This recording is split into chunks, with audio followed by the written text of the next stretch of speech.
Okay,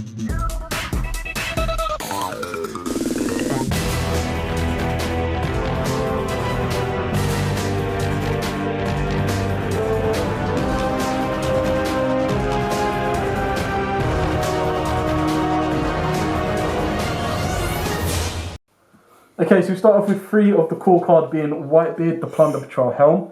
So this one is during your opponent's turn specifically. Quick effect, you can special summon 1 Plunder Patrol monster from your extra deck with the same attribute as a monster your opponent controls or in their graveyard.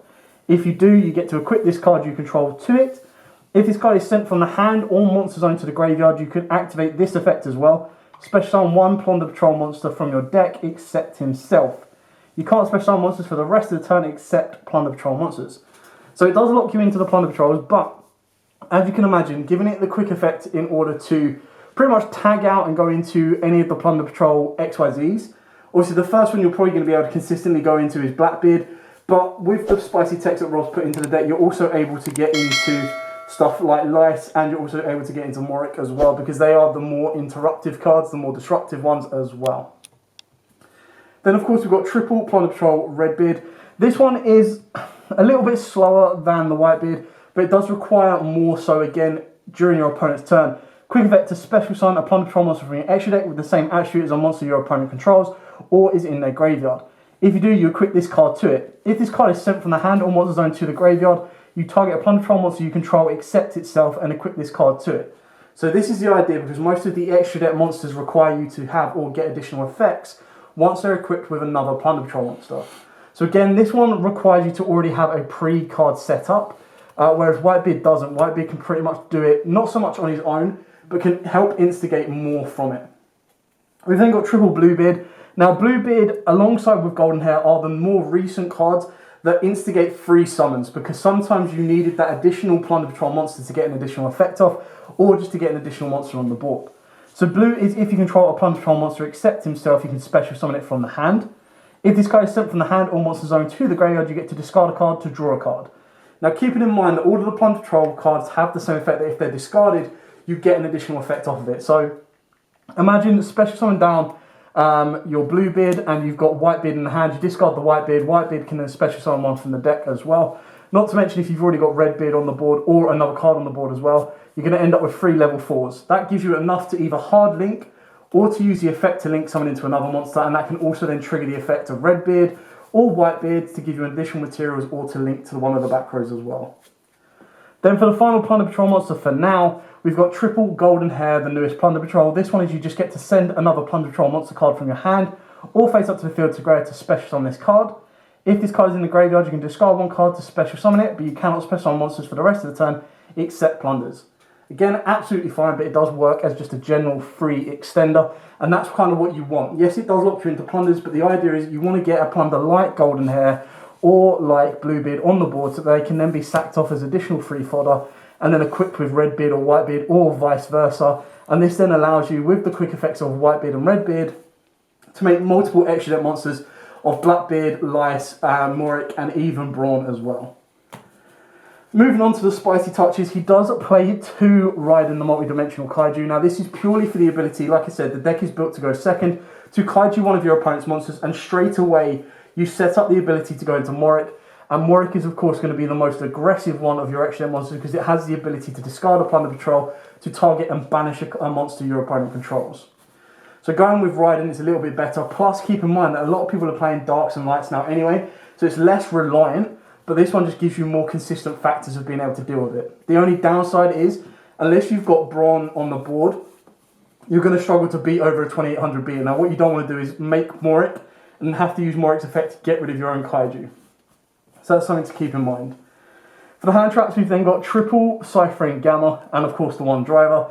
This can ultimately become Ash Blossoms if you want to. It can come Ghost Spells. It can come anything that really synergizes with the current format or synergizes with the deck that you're playing at the moment. But Gamma is one of those really good cards going first, going second. If you're able to resolve it during your turn, you're able to set up 2 free monsters on the board, can then get you into a free level 8 synchro. And keep in mind, one of the free level 8 synchros you can go into is of course Drageye. So by going into Drageye, you do have all of your Plunder Patrols being waters, which does mean you've got a free, not full on Omni Negate, but you do have a free spell or trap negate as you build up plays. Moving on to the spells, of course, we do play triple Plunder Patrol Shipyard. This field spell is actually nuts for the decks. So Plunder Patrol monsters you control gain 500 attack for each Plunder Patrol each Plunder Patrol card in your spell and trap card zone. You can only use each of the following effects once per turn. Discard a card, add a Plunder Patrol card from your deck to your hand. Again, if you discard a Plunder Patrol, you're going to get an additional effect off. If this card is in your graveyard, you can target one Plunder Patrol card in the spell and trap card zone, set this card, and if you do, return the target to the hand. We've then got Plunder Patrol Shipping. So you get to fusion summon a themed fusion monster from your extra deck, using monsters from your hand or field as fusion material. You can banish this card from the graveyard to target a Plunder Patrol monster you control and equip emblem of the Plunder Patrol or a Plunder Patrol monster from your deck to that target. So again, this is how you put Redbeard and Whitebeard to those monsters already on the board. Even if you've hard summoned the Blackbeard, and there are some times when you might not brick a little, but really be hit back with what you don't, with cards that you don't actually want in the hand. So for example, Golden Hair is a 1-card combo. With a discard, because what you do is you turn Golden Hair into Almirage, and then you can discard a card to bring back the Golden Hair, and then straight away she can make you a Blackbeard. And Blackbeard is important because it gives you a quick effect draw as well. And then of course we've got 2 Emblem of the Plunder Patrol. This card is also really kind of good for the deck. It does require a bit more. It could have been better than it was, but you get to equip to a Plunder Patrol monster. It gains 500 attack. Also, you cannot target it with card effects. You can send the equipped card to the graveyard to special summon a Plunder Patrol monster from your extra deck with the same attribute as a monster on the field or in the graveyard. Then take the monster that was equipped with this card and equip it to that special summon monster. The equipped monster gains 500 attack. So the idea is that it just gives you another way of cheesing out from the extra deck some of your other Plunder Patrol monsters. So it does also again allow you to turn just the one Golden Hair or the one Bluebeard into a Blackbeard, or if your opponent's got a different attribute on the board, into a Morik or a Brawn, which is what you try and want to do. You ideally want to make your extra deck monsters using only one Plunder Patrol where at all possible. Then for the consistent factor, triple Pot of Desires, all for the draw power. Triple Dark Ruler no more. You want to be able to turn off your opponent's board and be as successful as possible to play through your combos. Keeping in mind that what you want to do with this deck is you want your opponent to have attributes. You want to make sure they have as many different attributes as possible, but you want to make sure their effects are not going to interrupt you during your plays in order to build the board. Keeping in mind that once you've built up your Lice, once you've built up your Morik, you're able to pretty much pick your opponent's board apart, whether it be through attacks or through general effects, and that's kind of what you want to aim to do. So playing Dark Ruler no more is a very good budget option, considering it's only one card to turn off pretty much an entire opponent's board. Finally, for the spells, you've got one Called by the Grave. Just for those times that you do want to make sure that your Whitebeard resolves being able to special from deck, you want to make sure that stuff like DD Crow, Ghost Spell that are going to try and stop your Redbeard and Whitebeards in grave do not resolve as much as possible. You're going to play at 1 until it comes back at 3, and then it's probably going to be one of the first cards that does get bumped up to 3. Moving on to the traps. Of course, the best trap card for going second, and we get a nice new reprint in Ghost from the Past, is of course going to be Evenly Matched. Again, the combo of just being able to go Dark Ruler no more, evenly matched, clear everything up with 2 cards. You've still got 4 more cards to play with, and you're able to move on from there. There is a bit of a downside with evenly matched, because obviously playing evenly matched clears off your opponent's board. So if they decide to get rid of all of their monsters, they're not going to leave you with a lot of attributes on the field or the graveyard, because it's all going to be banished face down for you to make your plays from. But it still gives you the natural resource, considering that they probably built their board and burnt through a lot of resource. So keep in mind, if you like Dark Ruler and then evenly match a Dragon Link deck, they're going to have lights and darks in the graveyard already. So straight away, off of a Whitebeard, off of a Golden Hair with an emblem, you're going to be able to set up like a Morik plus a Brawn, or of course you're going to be able to set up a Morik and a Lice, which gives you a negate plus a quick effect banish as well. For the other trap cards, of course, we've got 2 Paleozoic Dynamiscus. I think this is just one of the ones where you've already broke the board, whether it be through evenly match or Dark Ruler. You don't get your battle phase, but you do get a trap card like Paleozoic that allows you to target a face-up card on the field and then discard a card. So that's how you can trigger Whitebeard and Redbeard during your opponent's turn, even if they stay in the hand. Now, ideally, you want to try and save as many of your Plunder Patrol cards as possible for your Plunder Patrol extra deck effects, but Paleozoic Dynamiscus is probably one of the best traps in order to initiate a discard that can then also disrupt your opponent. The last 2 traps, of course, are Plunder Patrol Booty. So this is one that allows you to declare an attribute and target a face-up monster your opponent controls and make it become that attribute until the end of the turn specifically, even if it leaves the field. But what that allows you to do is it pretty much allows you to quick effect, activate Plunder Patrol Booty, change your opponent's monster to a light or to a dark, bring out your Morik, bring out your Lice, or of course change it to a fire and bring out your Brawn, and that gives you the ability to adapt what your opponent is playing. Sometimes turn it into a dark is actually, or turn it its attribute, can be even more detrimental. So there was a game I saw once where they turned the Mermail Abyss, or the Mermail Prince into a dark. And then because it was turned into a dark, half the other effects didn't resolve because obviously it wasn't a water monster triggering their effects, it was a dark monster, which was quite interesting to see. So Booty, in my opinion, is probably the best trap card for the deck, or the best trap card that Plunder Patrols have received, and it puts in a hell of a lot of work. Moving on to the extra deck, we are playing, or he is playing, Triple Blackbeard, the Plunder Patrol Captain. So this one requires 2 monsters, including the Plunder Patrol monster. Quick effect, target an effect monster you control, including itself. Special summon a Plunder Patrol monster from your extra deck with the same attribute as a monster your opponent controls or is in their graveyard. And if you do, you get to equip that target to this card, then draw 1 card. So the idea is you go Quick effect Blackbeard, tag this out, possibly put it into something like Morik, for example. Blackbeard gets attached to Morik, and then you draw a card. And the idea is that the card you're going to discard, or the card you've drawn, can then be used to discard fodder for the Morik play as well. The only other link that we play at the moment in time is the Salamangreat Almirage. I told you about the 1 card combo that comes off of the back of this and Golden Hair. And then moving on to the XYZs. For the Plunder Patrols, we do play 2 Morik. So it does require 2 level 4 monsters, but you can just cheese it out using the Plunder Patrol cards, which is ideally what you want to do. You can discard a Plunder Patrol card, then target a face-up effect monster. Target an effect monster your opponent controls and banish it.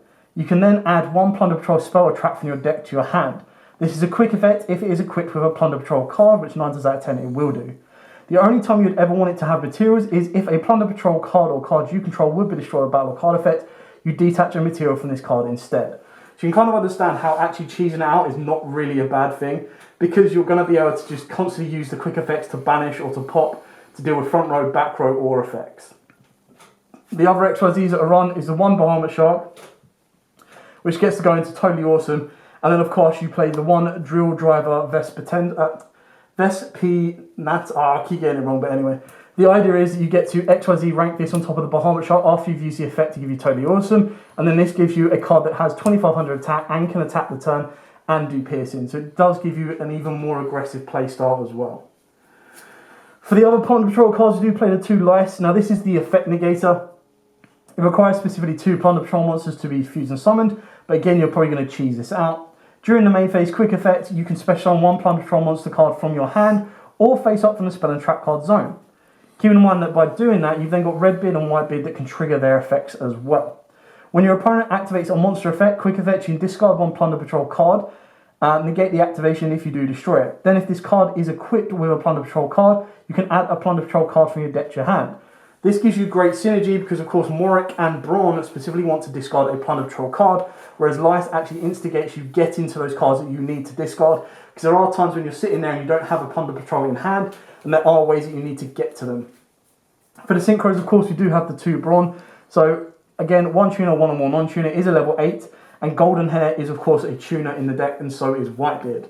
Now again, you very rarely actually want to hard summon this, you want to cheese it out where it's all possible, but all other fiend monsters you control gain 500 attack. Discard 1 Plunder Patrol card to target a spell or trap your opponent controls, and banish it. So again, very important. It's kind of like a walkie-talking Cosmic Cyclone, but the idea is that you'll then be able to deal with Eldritch without having to worry about the graveyard effects going off later on as well. Then you get to add a Plunder Patrol monster from your deck to your hand. This is a quick event if this is equipped with a Plunder Patrol card. So again, it gives you that synergy to get you the card. Even after you've discarded, it gives you the card to set up your secondary plays, whether it be for Morik, whether it be for Lice. The last 2 Synchros that he plays are, of course, the 1 Adamant's Payer Dragite. Told you about this one. This is part of an Omni Negate or sub Omni Negate for spells and traps. And the last one is the White Aura Whale. Specifically needs 1 Water Tuner and 1 or more non-tuner water monsters, which of course the entire deck is. But what this does give you is when this card is synchro summoned, you get to destroy all of your opponent's attack position monsters. This card can make up to 2 attacks on monsters during each battle phase. And if this card attacks a defense position monster, inflict piercing battle damage. If this card you control is destroyed by an opponent's card by battle or card effect and sent to the graveyard, you get to banish 1 other water monster from your graveyard and special summon it. If you do, it's treated as a tuner. So again, you're going to have plenty of water monsters in the graveyard in order to summon this card back and let it float. but it does give you a near enough guaranteed board wipe, because it's going to get rid of all the attack position monsters. It can then attack on its own to get rid of the defense position monsters and do piercing as well. So then anything else that you then back it up with, your Plunder Patrols or anything like that, you're good to go. Now keep in mind the Plunder Patrol effects lock you out for the rest of the turn, so you do have the ability of actually summoning out whatever you want that isn't a plunder before that point, and then make the plunder summons, which is then going to lock you into plunders. So make sure you do all of those summons before, and then you do the plunder ones as well. And with that, that is the end of the profile. I hope you liked it. I hope it's given you a couple of ideas on your own build. This, like I said, this is designed to go second, which is why it's a very minimal trap lineup, but also a very aggressive going second build with the Dark Rulers and the Evenlings. If you want to make it go more first, then that's probably where you take out the Dark Rulers and the Evenlings to be more control cards. Something like maybe Crackdown, Strikes, Warnings, anything like that. You could even put the Danger Engine in here, just for the times where you get to the additional discard, but keeping in mind that once you use certain Plunder Patrol effects, you're then locking yourself down, which is why you need to be very, very careful. So, with all of that out of the way, thank you so much for watching. Don't forget to like, comment, subscribe, share.